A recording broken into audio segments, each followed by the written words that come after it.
Okay, welcome back.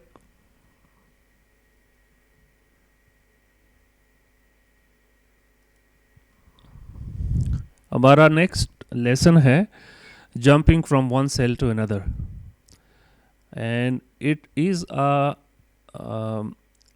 better example of a relative reference, how the relative reference works. इस macro में हमने क्या करना है? The task is apply dark background color to the current cell and activate the diagonal cell. तो अगर ये काम मैं मैनुअली करूं देन यू विल अंडरस्टैंड कि मैं क्या करना चाहता हूं. तो जो भी करंट सेल हो, लेट से हमारा करंट सेल जो है it is A6. Now the task requires us to apply dark background color to the current cell. तो background color is from the fill color option. इसको हमने dark color apply किया. Apply dark background color to the current cell and activate the diagonal cell.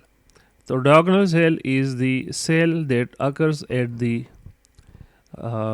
right lower corner of the cell. तो this is the diagonal cell. इसको हमने activate किया.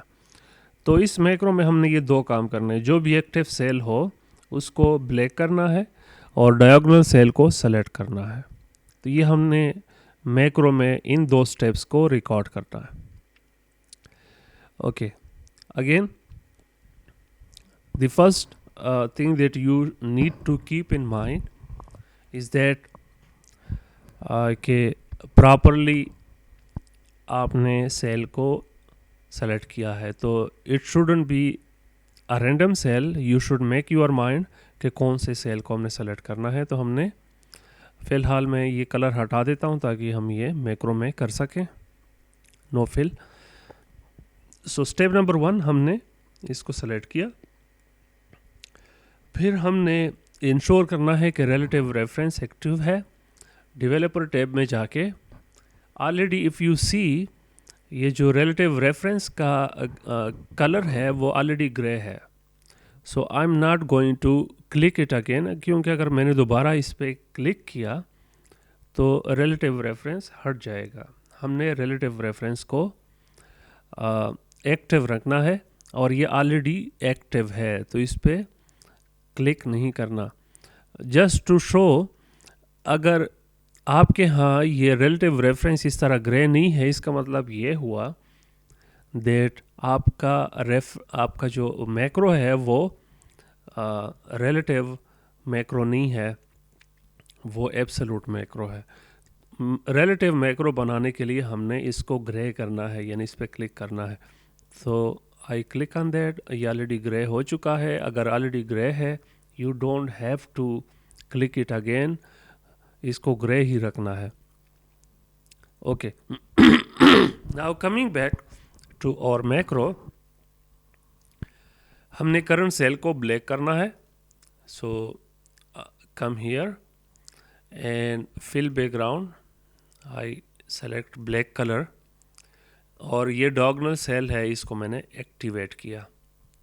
अब इन दो steps का फ़ायदा क्या होगा वो मैक्रो अप्लाई करते वक्त मैं आपको बता देता हूँ. Now we go back to developer. Sorry, ये स्टेप्स मैंने अप्लाई किए लेकिन मैक्रो मैंने रिकॉर्ड नहीं किया था, इसलिए ये रिकॉर्ड नहीं हुए. सो आई गो बैक, कलर हटा देता हूँ. सो ये सेल सेलेक्ट हुआ. मैक्रो हम रिकॉर्ड कर देते हैं और मैक्रो को कोई अप्रोप्रिएट नाम दे देते हैं. Let's say colour. और अप्रोप्रिएट नाम का फ़ायदा ये है कि जब आप मैक्रो अप्लाई करते हैं तो आपको पता चलता है कि आपने कौन सा मैक्रो अप्लाई करना है. और इस मैक्रो को मैं शॉर्टकट W असाइन करता हूँ. तो कंट्रोल W के साथ ये मैक्रो हम अप्लाई कर सकते हैं. ओके, अब रिकॉर्डिंग स्टार्ट हो गई. इसके बाद हमने जो कुछ भी यहाँ पे परफॉर्म किया it will be part of that macro. तो एक्टिव सेल यानी अभी मैंने रिकॉर्ड के बाद किसी सेल को टच नहीं किया, इट मीन्स कि जो कुछ भी होगा वो एक्टिव सेल में हो रहा है. So I am assigning a black background to the current cell, and now I am activating the diagonal cell. And now we will stop recording. Okay, application में इस मैक्रो का आप मैजिक देखें कि जब हम इसको अप्लाई करते हैं, what it shall do, it will first assign black background to the current cell and it will jump to the diagonal cell. So we don't have to activate their diagonal cell for the next application. Macro में ये already embed हो चुका है. Current cell को activate, current cell को black करो और next cell को एक्टिवेट करो. तो ये मैक्रो का हिस्सा बन चुका है. We don't have to do it manually. So now colour diagonal cell, इस मैक्रो को मैंने सेलेक्ट किया and run. So it darkened the current cell and activated the diagonal cell. चूँकि इस मैक्रो को मैंने कंट्रोल W शॉर्टकट भी assign की थी, तो अगर मैं कीबोर्ड पे कंट्रोल बटन के साथ W प्रेस करूं, it will have the same effect. इसी तरह control W, it has the same effect. और ये हमेशा आप देख रहे हैं कि डायगोनल पे ही जा रहा है, क्योंकि मैक्रो में हमने ये रिकॉर्ड किया था कि करंट सेल को एक ब्लैक करो और डायगोनल सेल पे जाके उसको एक्टिवेट करो. तो कंट्रोल W.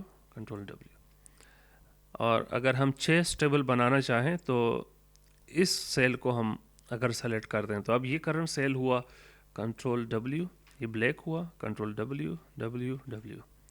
इसी तरह अगर हम इस सेल को सेलेक्ट करते हैं, कंट्रोल W, और आप इसके साथ खेल सकते हैं जितनी आपकी मर्ज़ी है. एंड वन मोर टाइम, ये खुद क्यों जा रहा है, this is jumping from one cell to another, क्योंकि हमने मैक्रो में रिकॉर्ड किया था कि करंट सेल को डार्क करके डायगोनल सेल को सेलेक्ट करें. अब मैक्रो का हिस्सा है कि करंट सेल को डार्क करता है और डायगोनल सेल को एक्टिवेट करता है, जो कि नेक्स्ट एप्लीकेशन के लिए वो रेडी है. So this is how the relative reference works. Relative reference का आसान लफ्ज़ों में यहाँ पे मतलब ये है कि जो स्टेप्स आपने रिकॉर्ड किए हैं वो किसी भी लोकेशन पे अप्लाई हो सकते हैं. तो हमारा शुरू में जो सेल था, एक्टिव सेल जहाँ पे हमने रिकॉर्डिंग की, वो A6 था, लेकिन अब हम इसको अप्लाई कर सकते हैं यहाँ पे H3 में. तो this is what we call relative reference, कि रिकॉर्डिंग एक जगह पे होती है, एप्लीकेशन दूसरी जगह पे पॉसिबल है.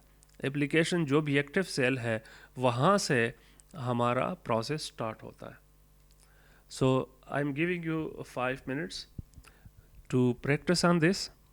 अगर कोई मसला हुआ तो आप अपना क्वेश्चन पूछ सकते हैं. Thank you.